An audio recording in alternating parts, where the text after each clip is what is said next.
నమస్తే ఆంధ్రప్రభకి స్వాగతం. నేను ప్రియా కౌశిక్.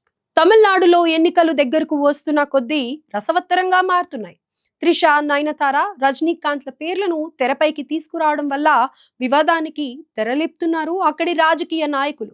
అదే సమయంలో ఆ రాష్ట్రంలో సినీ చరిష్మాతో రాజకీయ అరంగేట్రం చేసిన విజయ్ను తమ కూటమిలో చేర్చుకొని విజయాన్ని ఖాయం చేసుకోవాలని కమలం పార్టీ అధిష్టానం భావిస్తోంది.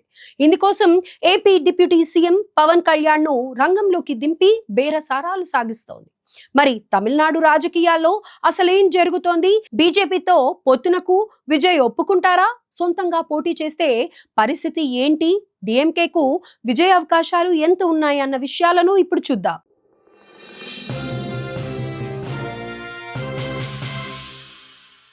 తమిళనాడు రాజకీయాలు ఒక సాలెగూడులా మారిపోయాయి. పదుల సంఖ్యలో పార్టీలు పోటీ పడుతున్న రాష్ట్రం అది. ఏ పార్టీ ఏ కూటమిలో ఉందన్నది కూడా సామాన్యులకు తెలియని పరిస్థితి. ఊరిలో కూలీ నాలి చేసుకుంటూ పెద్దగా చదువుకోని వాళ్ళకైతే తమ పార్టీ గుర్తు ఈవీఎంలో ఎందుకు లేదన్నది తెలియకుండా పోతుందేమో.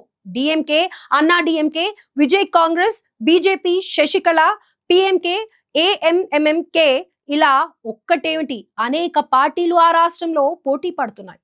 దీంతో ఏ వర్గం ఎవరితో ఉంటుందో అర్థం కావట్లేదు. యువత ఎవరికి ఓటు వేస్తారు, ఉద్యోగులు ఎవరి వైపు మొగ్గు చూపుతారు, ప్రజలు ఏం కోరుకుంటున్నారు అనే విషయాలను పసిగట్టాలంటే ఒక బ్రహ్మ పదార్థంగానే మారిపోయింది. ఈ నేపథ్యంలో ఇలా ప్రాంతానికో పార్టీ ఉంటే గెలుపు కష్టమే అని బీజేపీ అగ్రనేతలు భావిస్తున్నారు. అందుకే విజయ్ను ఎలాగైనా తమ కూటమిలో చేర్చుకుని సీఎం కుర్చీని తన్నుకుపోవాలని చూస్తున్నాయి. విజయ్తో పొత్తు ఏర్పాటు చేసుకోవడానికి కేంద్ర హోంమంత్రి అమిత్ షా కీలకంగా వ్యవహరిస్తున్నారు. ఆయనను పార్టీలోకి తీసుకునేందుకు AP deputy CM Pawan Kalyan ను రంగంలోకి దింపినట్లు ఊహాగానాలు వస్తున్నాయి. ప్రస్తుతం ఎన్డీఏ కూటమిలో యువ నాయకుడిగా పవన్ కు మంచి చరిష్మా ఉంది. ఆయనకు విజయ్ కు మధ్య సినీ స్నేహం ఉంది. దీంతో విజయ్ ను ఒప్పించేందుకు పవన్ అయితేనే బెటర్ అని భావిస్తున్నట్లు సమాచారం. ఇప్పటికే బేరసారాలపై కొన్ని ఊహాగానాలు సైతం వ్యక్తమవుతున్నాయి. విజయ్ కు 80 అసెంబ్లీ సీట్లు ఇవ్వడంతో పాటు డిప్యూటీ సీఎం ఆఫర్ చేసినట్లు ప్రచారం జరుగుతోంది. అయితే విజయ్ సీఎం సీటు కావాలని కోరుతున్నట్లు తెలుస్తోంది. సీఎం సీటును అన్నా డిఎంకే వదులుకోవడానికి సిద్ధంగా లేదు. అందుకే ఇంకా ఈ విషయంలో బేరసారాలు సాగుతున్నాయి. ప్రస్తుతం ఆ రాష్ట్రంలో వెలువడ్డ ప్రీ పోల్ సర్వేలను గమనిస్తే దాదాపు అన్ని సర్వేలు 50-50 అని చెబుతున్నాయి. 234 సీట్లున్న తమిళనాడు అసెంబ్లీ ఎన్నికల్లో బీజేపీ నేతృత్వంలోని కూటమి డిఎంకే నేతృత్వంలోని కూటమి కంటే స్వల్పంగా ముందంజలో ఉందని మ్యాట్రిస్ ఆయన్స్ నిర్వహించిన ఒపీనియన్ పోల్ అంచనా వేసింది. రెండు ప్రధాన కూటముల మధ్య గట్టి పోటీ నెలకొని ఉందని ఇందులో తేలింది. చిన్న పార్టీలు పరిమితి సీట్లే గెలుచుకునే అవకాశం ఉన్నా కీలక పాత్ర పోషించే అవకాశం ఉందని ఈ సర్వే సూచిస్తోంది. ఏప్రిల్ 23న జరగనున్న పోలింగ్ కు ముందు ఈ అభిప్రాయ సేకరణ జరిగింది. మ్యాట్రిస్ అయాన్స్ ఒపీనియన్ పోల్ ప్రకారం తమిళనాడులో ఈసారి బీజేపీ మిత్రపక్షాలు 114 నుంచి 127 సీట్లు గెలుచుకునే అవకాశం ఉందని తేలింది. అలాగే డిఎంకే మిత్రపక్షాలు కేవలం 104 నుంచి 114 సీట్లకు పరిమితం అవుతాయని సర్వే తెలిపింది. విజయ్ టీవీకేకు 6 నుంచి 12 సీట్లు దక్కుతాయని అంచనా వేసింది. ఇతరులకు 1 నుంచి 6 సీట్లు లభిస్తాయని ఒపీనియన్ పోల్లో తేల్చారు. తమిళనాడులో అధికారం చేజిక్కించుకోవాలంటే ఏ పార్టీ లేదా కూటమికి అవసరమైన మ్యాజిక్ మార్క్ 118 సీట్లను బీజేపీ కూటమి సాధిస్తుందని ఈ సర్వే తెలిపింది. అయితే ఇందులో చిన్న సందేహం ఉంది.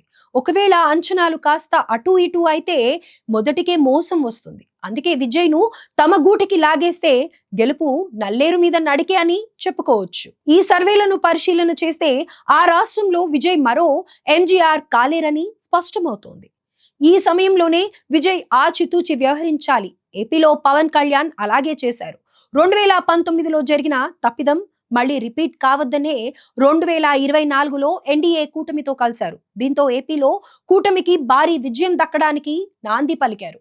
ఇప్పుడు రాష్ట్రానికి డిప్యూటీ సీఎంగా కేంద్రంలో కీలక నేతగా ఉన్నారు. సరిగ్గా ఇప్పుడు విజయ్ కు అలాంటి అవకాశమే దక్కింది.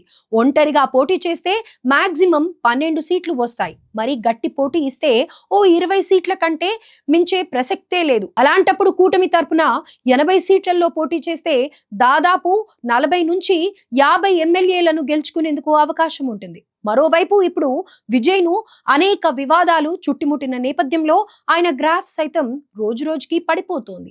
ఆయన భార్య విడాకుల వివాదం తీవ్ర ప్రభావం చూపుతోంది.